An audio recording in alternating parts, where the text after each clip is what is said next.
Hello everyone, this is Dr. Govind Rai Garg.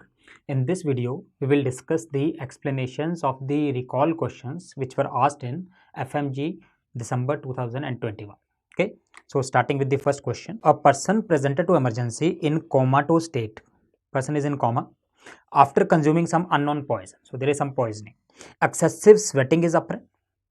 On examination, there is bradycardia and BP is low 80/60. So first of all, what is the diagnosis? Then we will move to the question further.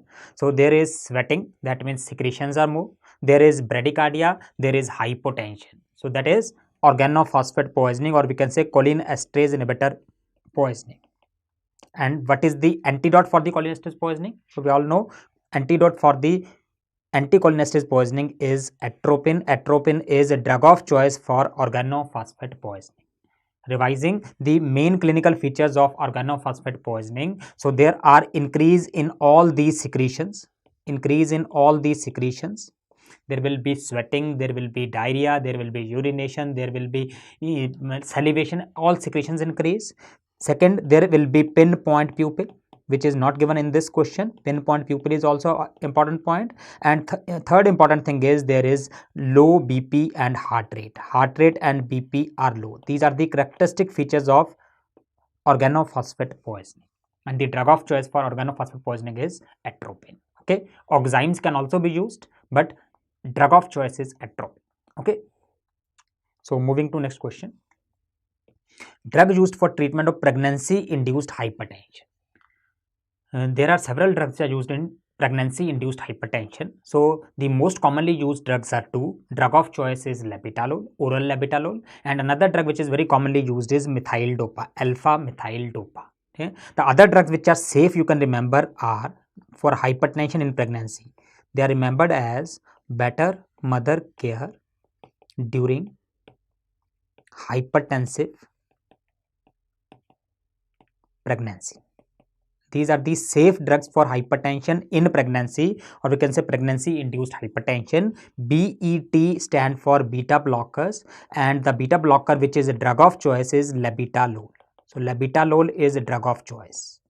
Then M for methyl dopa, which is the answer here, alpha methyl dopa.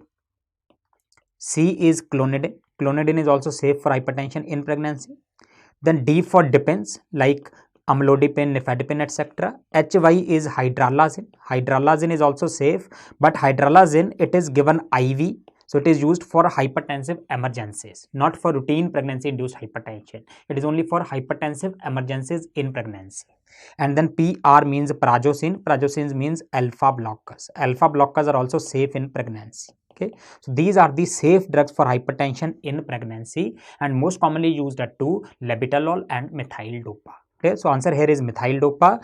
AC inhibitor like lisinopril is absolutely contraindicated. ARBs like telmisartan are absolutely contraindicated. They are contraindicated. Hydralazine can be used, but hydralazine is only for emergencies. It is not for pregnancy induced hypertension per se. Okay, moving to next question. A 56-year-old patient who is a known case of hypertension was treated with antihypertensive drugs. He is having chronic cough since 2 weeks. Cough is present since 2 weeks. He was started on antimicrobials, but the cough did not resolve. Which of the following antihypertensive drugs may induce chronic cough in this patient? So basically, which antihypertensive can cause cough? So that's all. You all know the answer is AC inhibitors. AC inhibitors can cause cough. The name ending with pril, so it is lisinopril in this case. Okay? AC inhibitors, important points you can remember from the mnemonic with the first AC inhibitor, that is captopril. Captopril, all important points are written here. C for cough and A for angioedema. This is the side effect which is caused by AC inhibitors but not by angiotensin receptor blockers. Then P for prodrugs. Most AC inhibitors are prodrugs except capto and lisinopril. Captopril and lisinopril are not prodrug. All other drugs ending with pril are prodrugs. Then they can cause taste alteration, disturbance of taste, which is called dysgeusia. Then they can cause orthostatic hypotension. Orthostatic hypotension, although this side effect is not common, but it is seen when they are combined with diuretics or any drug which cause sodium loss.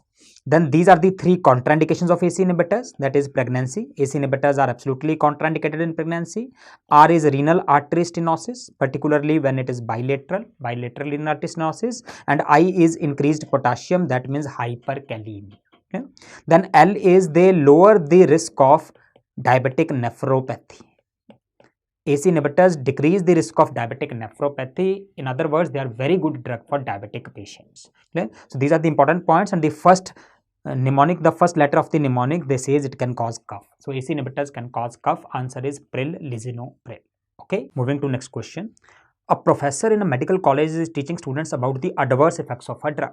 Which of the following can cause gynecomastia and menstrual abnormalities? So gynecomastia, so important drugs we have discussed several times, the drugs which cause gynecomastia. So you can remember them as disco drugs. Important drugs causing gynecomastia, disco drugs, DI for digoxin, DI for digoxin. S is spironolactone.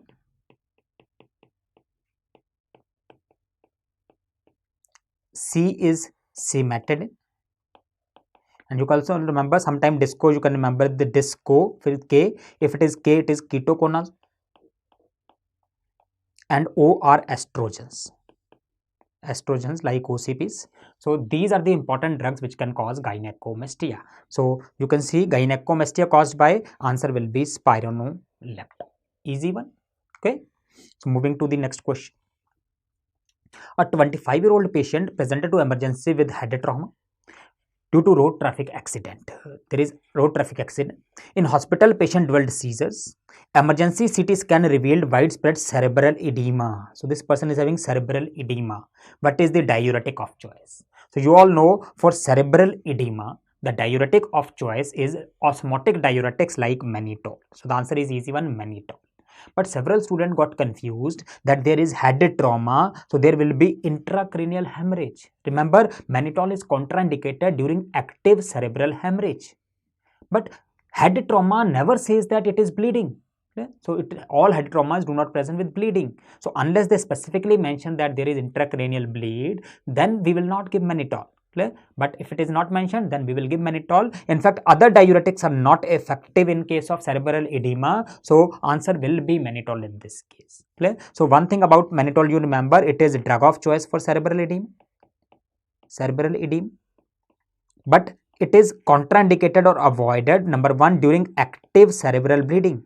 Active cerebral bleeding or active cerebral hemorrhage.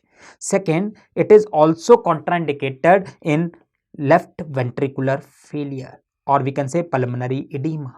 Remember, it will increase intravascular volume. It is contraindicated in pulmonary edema. Okay, so these are the important points regarding mannitol. It is a drug of choice for cerebral edema. Okay, next question. A 28-year-old male went to Ladakh. He developed shortness of breath. Which of the following drug will you use for treatment of mountain sickness? So mountain sickness, we discussed it several times in our lectures. The drug of choice for mountain sickness are carbonic anhydrase inhibitors like acetazolamide. Acetazolamide is a drug of choice for mountain sickness. When the patient is at high altitude, patient develops pulmonary edema, we give several drugs, the most important being oxygen because there is hypoxia at higher altitudes. Second, we will give acetazolamide, which is carbonic anhydrase inhibitor. It is a drug of choice. And if it is very severe, then we give steroid like dexamethasone. So these are the important drugs which are used for mountain sickness. Okay, moving to next question. A patient was operated for prostate carcinoma and during surgery local metastasis was noted. Which of the following drug this patient should receive? So basic question is, which drug is used for treatment of prostatic carcinoma? And we know for prostatic carcinoma we give gonadotropin releasing hormone. Agonist as well antagonist both are used. Agonists are used continuously, and antagonist can be used in any manner. So agonist, GnRH agonist like leuprolide and any drug which will end with renin, they are GnRH agonist. They are used for treatment of prostate carcinoma like nafarelin, goserelin, buzurelin. Any of these can be used for prostate carcinoma. So if you see, the answer will be leuprolide here. It is gonadotropin releasing hormone agonist. When we give it continuously, it causes desensitization of the receptors and that will lead to decrease in testosterone. So when testosterone is reduced, that result in decrease in prostatic carcinoma. Okay, desmopressin is ADH, no role in prostate cancer. Octreotide is a somatostatin. It is again no role in prostate cancer, and tamsulosin is used for BPH, not for carcinoma. Okay, so the answer will be leuprolide. Okay, moving to next question. A 30-year-old male, female presented with weight gain and cold intolerance. So these are the symptoms of, yes, hypothyroidism. On investigation, value of T3 is 70 nanogram per deciliter. Reference is 100 to 200. That means T3 is low. T4 is 3, reference is 5 to 12, so T4 is also low. So T3 is low, T4 is low. And TSH is 20, reference value is up to 5, so it is 4 times higher, so TSH level is also higher. Clear? So the value of T3, T4 is low, TSH is high, so it is suggesting that the patient is having hypothyroidism. So which of the following statement is correct? Measure T3, T4 and TSH after 1 month. No, remember TSH value is quite high, so we need to treat this person. Okay, so measure after 1 month is wrong, we need to treat. Start L-thyroxine after treatment 100 microgram once daily. Remember, L-thyroxine is the drug of choice, but L-thyroxine need to be started at a low dose and gradually increase depending upon the level of the hormone. Okay, so 100 microgram daily is not right. Usually the final dose is 100. We start with 25 or 50 microgram and then gradually increase. Okay, so the right answer will be L-thyroxine treatment 25 microgram daily and gradually increase. That is the right answer. Up to 100, or maybe some patient requires more than 100 also. Usually 100 microgram is the final dose required. Okay, daily L-thyroxine with liothyronine, no, T3 is not required because in the body T4 is automatically converted into T3. Okay, so the answer will be gradually increase. Okay, moving to next question. A 50-year-old patient of type 2 diabetes was controlled on oral hypoglycemic drugs. The patient presented to hospital with profuse sweating and dizziness. Symptoms of, yes, hypoglycemia. There was presence of hypoglycemia. Which among the following drug can result in hypoglycemia in this patient? Which drug can cause hypoglycemia? We discussed several times in our lectures that the main drug which cause hypoglycemia is insulin. And apart from insulin, many oral drugs and injectable drugs, other injectable drugs can cause. And that you can remember if the name end with IDE. Any drug whose name end with IDE among the antidiabetic drugs will cause hypoglycemia. The drugs like, so here the answer, any drug ending with IDE, so answer here is glipizide. Okay? So we have drugs like glipizide, gliclazide, and even neteglinide, ripaglinide, and the drugs which end with ide, right, pramlintide, they can cause hypoglycemia. So answer here is glipizide. It is sulfonylurea. It causes a release of insulin, and when insulin is released, that can cause hypoglycemia. Okay, metformin do not cause hypoglycemia. Boglivos, which is a intestinal carbohydrate absorption inhibitor, so it will not cause hypoglycemia, and vildagliptin will not cause hypoglycemia. Okay, so the answer will be glipizide. Easy one. Next question. Which of the following statement about aripiprazole is most appropriate? Aripiprazole. What is aripiprazole? Yes, aripiprazole is an antipsychotic drug. Aripiprazole, it is also known as dopamine serotonin stabilizer. Dopamine serotonin stabilizer. Why it is known as dopamine serotonin stabilizer? Because in psychosis there is imbalance between dopaminergic and serotonergic system. It acts as agonist on some, antagonist on some, and stabilize these two. And when they stabilize, the psychosis is treated. Okay? The main action of aripiprazole, it is agonist on dopamine D2 receptor, partial agonist. It is partial agonist on dopamine D2 receptor, as well as partial agonist on serotonin 5-HT1A receptors. It is partial agonist on these receptors, dopamine D2 and serotonin 5-HT1A, and it is also antagonist on 5-HT2 receptors. It is antagonist of 5-HT2, partial agonist of 1A and D2 receptors. Clear? So that leads to stabilization of dopamine and serotonin. And because of this action, because it is not complete blocker of T2 receptor, so there will be negligible risk of, yes, extrapyramidal symptoms. So haloperidol like drugs which were causing extrapyramidal symptoms like dystonias, drug-induced Parkinsonism, it is not seen with this drug or negligible seen. And another important, because it is partial agonist on 1A also, on 2 blocker it is there, so there is less risk of weight gain. Okay, so if you see the options, it is D2 and 5-HT1A partial agonist, that is right.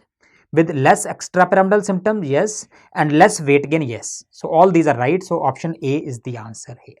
Okay, it is D2 and 5-HT1 a partial agonist with more EPS. It is wrong. D2 antagonist is wrong. It is partial agonist. 5-HT2 agonist is wrong. It is antagonist. So this is wrong. D2 antagonist, 5-HT agonist. This is wrong. So answer is A. Okay, moving to next question. A patient developed tachycardia, palpitations, hypertension, and pupil dilation, mydriasis. Which of the following drug withdrawal can result in above symptom? Which drug withdrawal? Clear? Remember, in drug withdrawal, the symptoms are of two types. We discussed two types of symptoms. A person is taking an addictive drug since many days. Person is taking the drug since 2 days, 3 days, not days, many months, 2 months, 5 months, 6 months, 2 years. Person is taking daily. The person got used to this. Person's body got used to that. So when the person do not get that drug, what will happen? The body will think that there is emergency. Person was taking the drug daily and now the body is not getting. So body will think it is an emergency. So when there is emergency, which system is activated? Yes. So there will be activation of sympathetic symptoms. Sympathetic system is activated. So that can cause tachycardia, that can cause palpitations, that can cause hypertension, increase the blood pressure. So all these symptoms can occur. Plus, second will be drug specific symptoms, like if a drug is causing constipation, when we stop the drug, the body will develop diarrhea. If a drug is causing meiosis, if we stop the drug, there will be mydriasis. Clear? So there will be action opposite to the normal action of a drug. So in this case, there is pupillary dilation. So which of the following drug is causing meiosis? Yes, it is opioids. Remember, opioids like morphine, they cause meiosis. Remember the actions of opioid like morphine, sacrum, 6 actions. We have sedation, analgesia, constipation, respiratory depression, euphoria, and meiosis. So in the withdrawal, there will be opposite to this. So what will be opposite? Opposite to sedation, there will be seizures. Brain will be stimulated. Analgesia, there will be diffuse body pain. Constipation, opposite is diarrhea. So the person will develop diarrhea in withdrawal. Respiratory depression, there will be tachypnea. Respiratory rate will be increased. Meiosis, there will be mydriasis, dilatation of pupil. So these are opposite actions of the opioids. So the answer here is opioid withdrawal. Okay, moving to next question. A young boy was brought to hospital with complaints of few episodes of fast blinking and staring at something for around 20 seconds. Suggestive of? Yes, absence seizures. ECG shows spike and wave pattern. So that is confirmed. Spike and wave pattern is seen in 3 Hz, particularly frequency of 3 Hz spike and wave pattern. Yes, it is absence seizures. Petit mal epilepsy. So it is petit mal epilepsy. Which of the following drugs should be used? Two important drugs which are used in absence seizures. These are valproate, which is drug of choice, valproate, and another very important drug used is ethosuximide. These are used in absence seizures, valproate and ethosuximide. And if you see in the option, there is valproate, no ethosuximide. So easy question. But remember, phenytoin and carbamazepine, they will precipitate absence seizures as well as myoclonic seizures. So phenytoin and carbamazepine are contraindicated in absence seizures. Diazepam is not effective. Valproate is a drug of choice. So the answer is easy. It is sodium valproate. Okay, moving to next question. Which of the following options contain all intravenous hypnotic agents? So all of them are given by intravenous route and they are hypnotic agents. So hypnotic means which will depress the brain. Okay, so we'll see the options starting from the below: vicuronium, rocuronium, atracurium. So the drugs which end with curium or curonium, they are which group of drugs? Yes, they are muscle relaxants. So that cannot be the answer. We want brain depressant. Sugamadex, sufentanil, tramadol. Sufentanil and tramadol, they are opioids, painkillers. Sugamadex is a reversal of muscle relaxant. It will reverse the actions of muscle relaxants. So these cannot be the answer. Then going to halothane, sevoflurane, desflurane. The drugs which end with flurane, these are inhalational anesthetic agent. They are given by inhalational route. So they are not intravenous. They will depress the brain, but they are not intravenous. So this cannot be the answer. And now propofol, thiopentone, etomidate. Yes, these are IV anesthetic agents. They will depress the brain. They are given by intravenous route. So the right answer is propofol, sodium thiopentone, and etomidate. Okay, moving to next question. What is the mechanism of action of TP? if you just know the full form of TPA, you can answer this question. Full form of TPA is tissue plasminogen activator. So as the name tells, this is an enzyme which will activate the plasminogen in the tissues. So when plasminogen is activated, it will be converted to plasmin. And what is the action of plasmin? Plasmin will break the fibrin. It will break the fibrin, so it will cause fibrinolysis. Okay? So mechanism of action of TPA, it is fibrinolysis. Easy question. And what are the examples of tissue plasminogen activators? Examples of these you can remember from Surat. Important tissue plasminogen activators, we have streptokinase, urokinase, reteplase, alteplase and tenecteplase. These are tissue plasminogen activators and they act by causing fibrinolysis. They will break the fibrin. Okay, easy question. Moving to next question. A patient is taking platinum based chemotherapy for ovarian cancer. Which of the following drugs should be used to prevent the nausea and vomiting in this patient? So basically they are asking the drug of choice for chemotherapy induced nausea and vomiting. Chemotherapy induced nausea and vomiting, and it is very easy. The drug of choice is any drug which end with the cetron. Cetrons like ondansetron, pelonosetron. These are 5-HT3 antagonists. They block 5-HT3 receptors and they are drug of choice for chemotherapy induced nausea and vomiting. But some chemotherapy drugs, they cause delayed vomiting after 24 hours. Then the drug of choice will be aprepitant. Remember, aprepitant is drug of choice for delayed vomiting due to chemotherapy. But for most other cases, we use cetrons, which has 5-HT3 antagonists. Okay? The answer is easy here. Answer is pelonosetron. Okay, moving to next question. A patient has developed tuberculosis in which mycobacterium is resistant to rifampicin, isoniazid, kanamycin and levofloxacin. So what is this referred to as? I told you in my lecture on tuberculosis that you don't need to remember the treatment of drug resistant tuberculosis, but you need to remember the terminology. So what is that terminology? So important to remember, we will revise here. There is called as isoniazid resistant tuberculosis. Isoniazid resistant tuberculosis. There is called as rifampicin resistant tuberculosis. Then there is MDR tuberculosis. And lastly, there is extensive XDR tuberculosis, which is also known as extensive drug resistant tuberculosis. Extensively drug resistant tuberculosis. So what are the terminology for them is, if it is isoniazid resistant TB or any single drug resistant TB, it means mycobacterium is resistant to only that drug among the first line drug and it is sensitive to all other drugs. So that is isoniazid resistant TB. Rifampicin resistant TB means the mycobacterium is resistant to rifampicin but sensitive to all other first line drugs. Now why it is a separate term? Because the treatment of rifampicin resistant TB is similar to MDR TB, multiple drug resistant TB. Treatment is same. Okay? Now what is MDR TB? MDR TB when the mycobacterium is resistant to both isoniazid and rifampicin. May be resistant to other first line drugs, may not be, doesn't matter. But if it is resistant to both isoniazid and rifampicin, then it is termed as multiple drug resistant tuberculosis. Then XDR TB is labeled as when the mycobacterium is resistant to both isoniazid and rifampicin, that means minimum MDR, plus it is resistant to minimum one of the fluoroquinolones.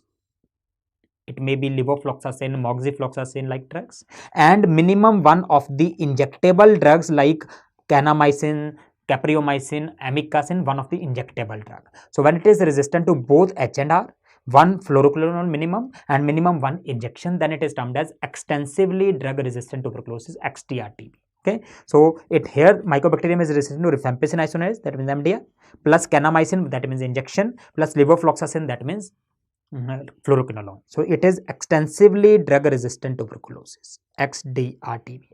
XDR is extensive drug resistant tuberculosis. Okay, moving to next question. A female patient presented with greenish vaginal discharge. So there is vaginal discharge. Clue cells were present. Very good. Clue cells, they are suggestive of Yes, Gardnerella vaginalis, bacterial vaginosis. And whiff test is positive. So that is again suggested of Gardnerella vaginalis, or we can say bacterial vaginosis. And what is drug of choice? Drug of choice for bacterial vaginosis, we all know. Yes, answer is nidazoles. The drug which end with the nidazole, like metronidazole, tinidazole, they are drug of choice for bacterial vaginosis. So it is a bacterial vaginosis. So metronidazole is a drug of choice. Easy question. Okay. Moving to next question. Which of the following drug will you omit from the prescription of a patient with XT or tuberculosis in pregnancy? So basically, which anti-tuberculosis drug we will not give in pregnancy? So important to remember, in pregnancy we will not give any of the aminoglycoside, or we can say the drugs which are used in TB, like streptomycin, which is a first line anti-tuberculosis drug, and second line injectable drugs like capreomycin, kanamycin, and amikacin. These are highly teratogenic drugs. They can cause hearing loss in the baby. So they are contraindicated in pregnancy. Now, although fluoroquinolones like moxifloxacin, they are also avoided in pregnancy. In a normal situation, we will not like to give, but in extreme situations like XT or TB, the benefit outweigh the risks, so we can utilize. But aminoglycosides are totally contraindicated in all these circumstances. Okay, the answer here will be kanamycin. Ethambutol is safe, amoxicillin is safe, but kanamycin is contraindicated. Okay, moving to next question. A female patient was treated with clindamycin and developed diarrhea, most probably pseudomembranous colitis. Which of the following is the likely organism? So that is the direct question. Most common organism implicated in causing pseudomembranous colitis is, yes, it is Clostridium difficile. And what are the drugs used for treatment of Clostridium induced diarrhea? Yes, the drugs used are oral vancomycin, fidaxomicin, and previously metronidazole was used, but now metronidazole is not preferred.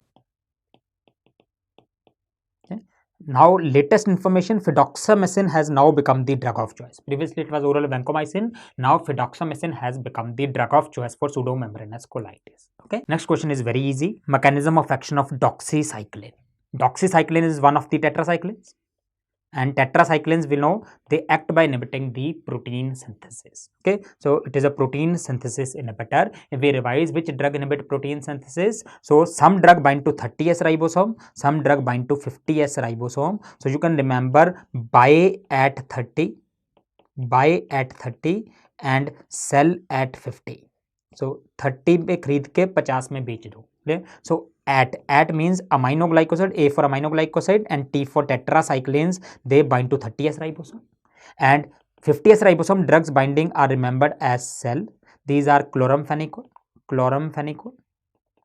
erythromycin like drugs, other thromycins like azithro, all of them, lincosamides like clindamycin, and linezolide. These are the drugs which bind to 50S. So all of these are protein synthesis inhibitors. Okay, the answer is protein synthesis inhibitor. Next question. A 30-year-old man traveled to Assam, that means northeast state. After coming back, he developed fever, chills and rigors and altered sensorium. There is fever, chills and rigors plus altered sensorium. The peripheral smear demonstrated the presence of Plasmodium falciparum. So the person has developed malaria, but it is cerebral malaria, severe malaria. And the drug of choice for severe malaria, we all know, is drug of choice. Yes, it is intravenous artesunate. Normally for malaria we use ACT. And in case of Assam or person which is coming from the northeastern state, the ACT of choice is artemether plus lumefantrine. But that is oral treatment. That is when the malaria is not severe. But here it is severe malaria. In severe malaria, we need to give intravenous drugs, and the drug of choice is intravenous artesunate. Okay, moving to next question. A 50-year-old female patient presented to oncologist with breast lump. On examination, breast cancer was diagnosed. Echocardiography reveals ejection fraction of 25%. So there is cardiotoxicity. Which drug will you avoid? Yeah. So basically, which drug is cardiotoxic? And we all know cardiotoxic drugs. Their drugs include doxorubicin, daunorubicin, and other drugs which of this class like epirubicin. These are cardiotoxic. And doxo and daunorubicin, you can remember from the name, they are starting with the D. D means दिल, ये दिल को affect करती, cardiotoxic है. And you can remember Ruby is present in the name of all of these. तो Ruby जो है वो दिल ले जाती है, रूबी दिल ले गई तो they cause cardiotoxic. Drugs with ruby in the name, they are cardiotoxic. So the answer here is epirubicin. Okay, moving to the next question. Which the following is adverse effect of orlistat? First of all, what is orlistat? Orlistat, the name tells it is an oral drug. Orally means it is an oral drug. OR means oral. And LI means lipase. LI means lipase. And stat means static. So what happens? We give this drug orally, and it will inhibit the intestinal lipase enzyme. So the name says it is orlistat. So given orally, and it will static, that means it will inhibit the intestinal lipase enzyme. So what will happen? When the lipase enzyme in the GI is not working, the food which we eat, the fat which are present in that food, they cannot be broken because lipase is not working. So when fat is not broken, they do not become small, they cannot be absorbed. So basically this drug will help in preventing the absorption of fats, and when fats are not absorbed, there will be loss of weight. Yeah? So this drug is used for treatment of obesity. This drug is not absorbed. Unlike other drugs used in obesity like sibutramine etc., there are a lot of side effects of those drugs. Like those drugs, they can cause suicidal tendencies. Many drugs which are causing weight loss, they can cause suicidal tendencies, but this do not cause. So suicidal tendency is not seen, it is not absorbed. Then weight gain will not be there, rather it is causing weight loss. It is used for treatment of obesity. Hyperglycemia will not be seen, rather maybe hypoglycemia sometimes happens, but hyperglycemia will not be seen because fat is not absorbed. When fat is not absorbed in the body, the glucose has to be metabolized, so that may decrease. Okay, and steatorrhea is the side effect. Steatorrhea means loss of fats in the stool. So when fat is not absorbed, it will be lost in the stool. That can lead to fatty stools, or we can say steatorrhea. So steatorrhea is the side effect of orlistat. Okay, so these are the important questions of FMG 2021. Thank you.